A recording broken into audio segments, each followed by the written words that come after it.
Hello guys, and welcome to another episode of Unboxing with Paul.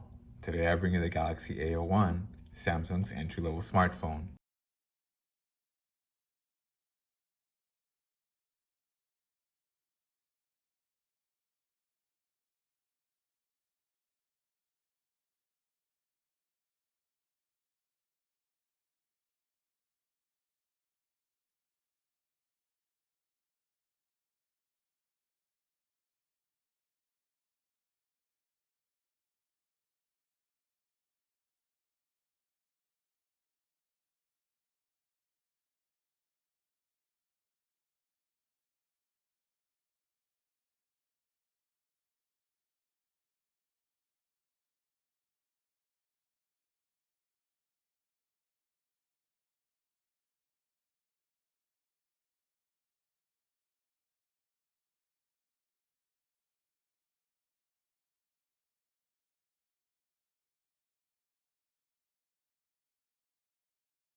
Let's put the phone aside for right now. So here in the box, we do get a SIM card. This is a Metro by T-Mobile phone. We also get, I believe, legal and safety documents, terms and conditions, in a nice little box, separate box at least. We also get in the box a USB cable. Thankfully, this is a Type-C charger, although it is a very small and cheap one. We also get a wall adapter, and I believe this is a 1.5 amp charger at 5 volts. And finally, we also get a SIM ejector tool in the box. Let's neatly put all that back together.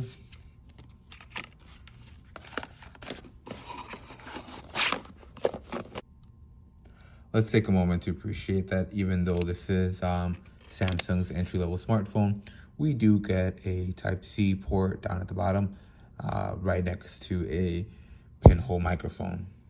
On the left side, we get the volume rocker up and down, and we also get at the top a headphone jack and another pinhole microphone. At the very top, we also get a notched camera and also a speaker grill, which is very, very slim and very nicely integrated into the phone. I'm a fan of that. And then on the right side, we got the SIM tray, which also holds the SD card, along with a dedicated power button. Even though this isn't textured or anything like that, I do like it since it has its own side. You're not gonna get it confused with the volume rockers or anything like that. This phone does come in at 149 grams, so it's actually, it's a pretty light phone. And again, just taking a brief look at it, it's, I like this graphite color. It looks like it's gonna ward off some fingerprints, and I'm definitely a fan of the stacked dual camera layout. We get a little speaker grill here at the bottom, and again, not a bad looking phone. I think it's well designed to fit in your hand. There's people that aren't fans of huge phones, and I think those people will be very, very pleased with this, especially because you can reach clearly all the way across the screen with just your thumb. And it looks like here, in lieu of having a fingerprint scanner, it does give us face recognition as an optional way of securing the phone.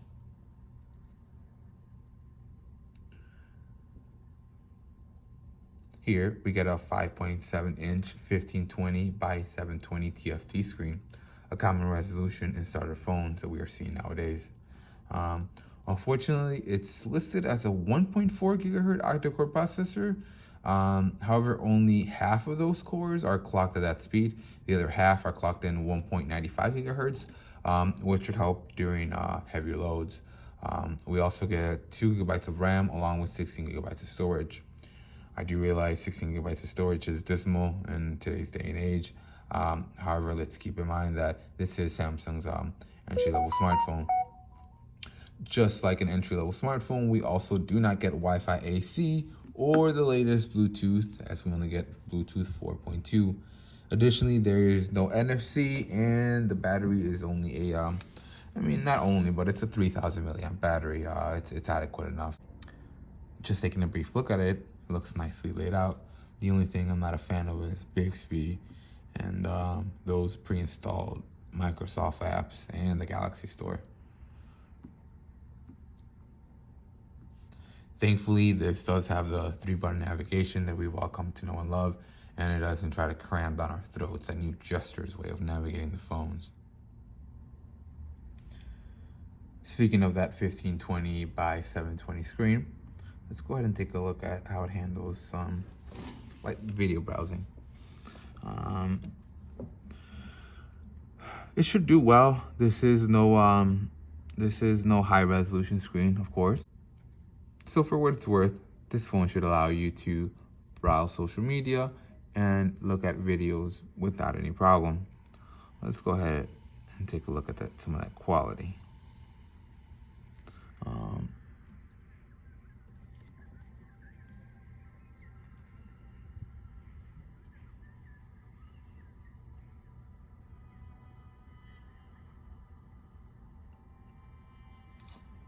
So I know that on paper, this is supposed to be identical to the other two starter phones that we tested, the Moto E 2020 and the Aristo 5.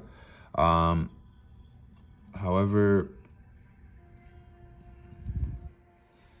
I don't know why, but this one does look a little bit better. And that's including the fact that the pixels are stretched out because we're doing zoom to fill. And again, to me, it looks better than the other two phones. I'm not sure why. Although I will have to admit that the viewing angles aren't as good on this phone as on the Aristo. Actually, on the Aristo 5, they were surprisingly good. This phone just it looks amazing head on when you look at it from the front. It looks really, really good. I'm actually impressed. So I guess this will do more than just fine for your social media and, video browsing and video streaming. I mean, just look at that.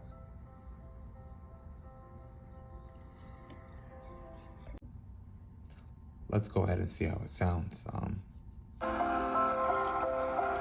believe that is turned all the way up.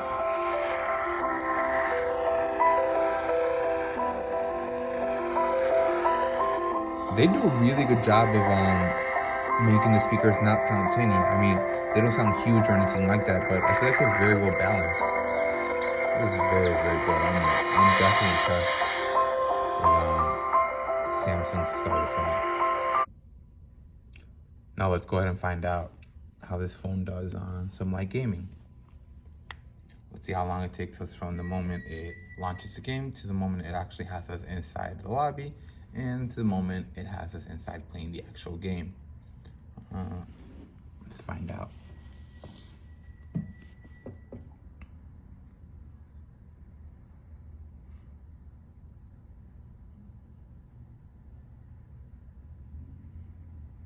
And it's going.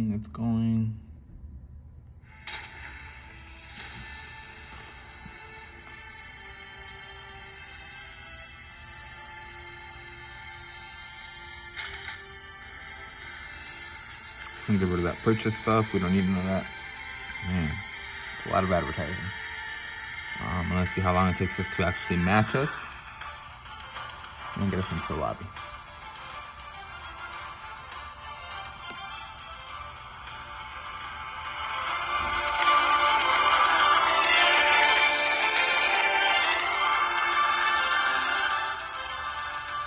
Audio is good. It doesn't sound tinny, surprisingly. Okay.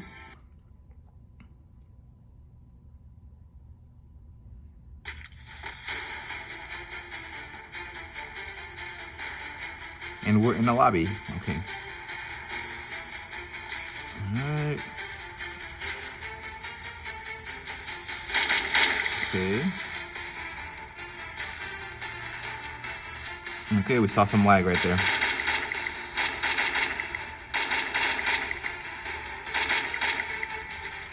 Okay.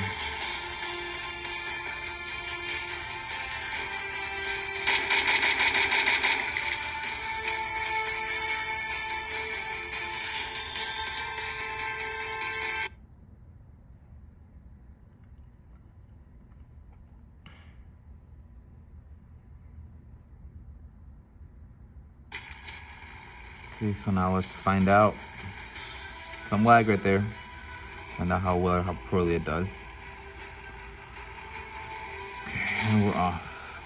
Hopefully we made the right choice. Probably not. Shoot. Okay, well, kind of stuck with this now.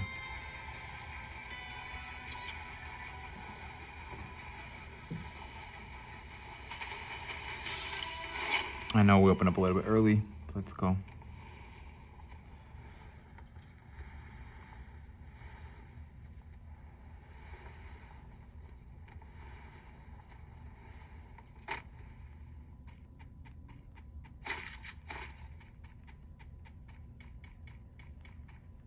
Stupid shotgun. Oh, shoot. Okay, let's run away for right now.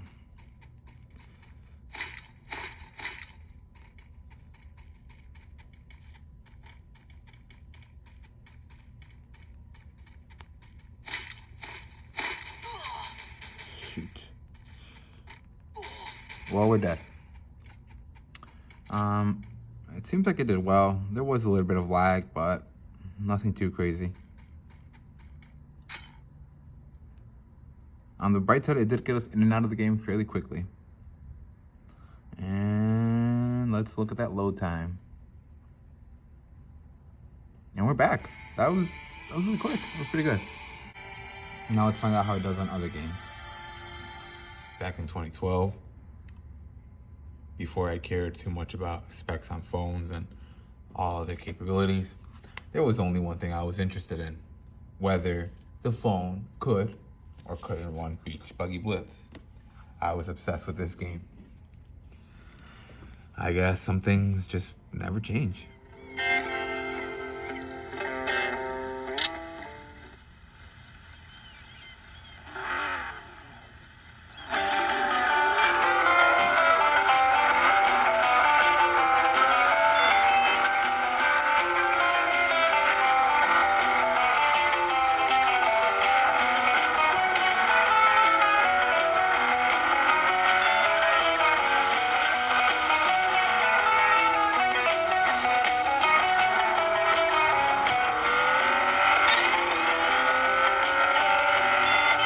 So I guess you can't really drift in this game. And I mean, again, this is a very, very old game, but it seems to be running quite well. You know, with the makeup, but that's okay.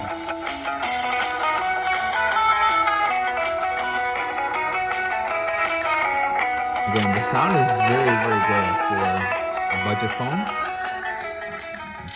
Great sound. And as far as the quality of the pictures is concerned, it's not terrible. It's actually pretty nice. You are able to record 1080p video at 30 frames per second, if I'm not mistaken. It'll definitely get the job done.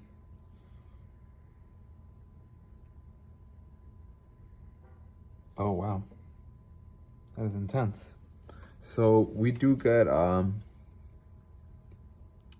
believe that we do get a up to 8 times zoom.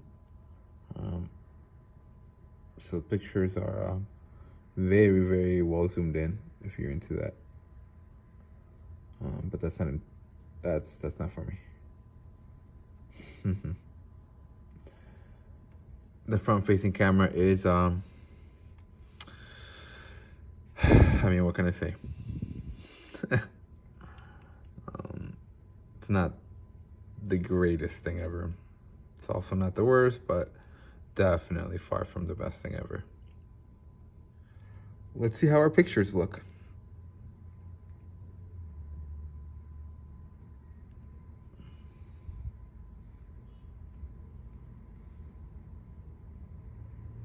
I mean, it's a picture on a basic phone. I don't know what else to say. They're not terrible, but I mean, here we see some of the blur effect in action. But again, you're obviously not going to be buying this.